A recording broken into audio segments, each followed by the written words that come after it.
Un sujet qui fait parler.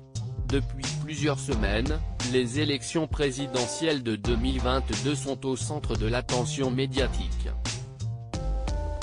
Les candidats enchaînent les interviews pour évoquer leur programme et ils n'hésitent pas à évoquer leurs concurrents. Ce fut le cas de Yannick Jadot sur l'antenne de BFM Politique ce dimanche 17 octobre. Le candidat écologiste a d'abord affirmé vouloir un projet qui rassemble afin d'éviter un nouveau mandat d'Emmanuel Macron. 5 ans de Macron en plus, si est-il le statu quo, donc si est-il le chaos écologique, social, démocratique, a-t-il expliqué avant de lancer un petit tacle à Éric Zemmour. Alors qu'il n'est pas encore officiellement candidat à la prochaine élection présidentielle, le polémiste ne cesse de faire parler de lui et ses propos ne passent pas inaperçus. Éric Zemmour, le petit collabo de salon qui se prend pour un grand résistant, même pas en rêve, a-t-il conclu. Il n'y croit pas.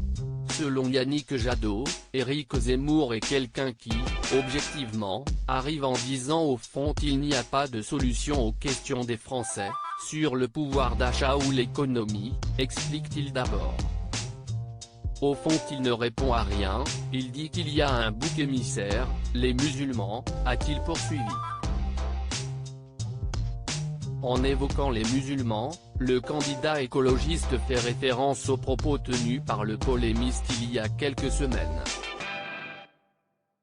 Lors de son passage dans On est en direct sur France 2, Éric Zemmour avait affirmé « Si je deviens président, je vais rétablir la loi de 1803, un Français n'aura pas le droit d'appeler son fils Mohamed ». Il avait ensuite déclaré « Appeler son fils Mohamed, si est-il d'abord donner le prénom de grand-père et continuer la civilisation islamiste sur le sol français ». Une explication qui n'était pas passée inaperçue auprès des personnalités politiques et des artistes puisque nombreux sont ceux qui l'avaient rapidement interpellé. S'il n'est pas officiellement candidat pour les prochaines présidentielles, Éric Zemmour ne cesse de faire parler de lui. Yannick Jadot, que pense-t-il du succès d'Éric Zemmour ?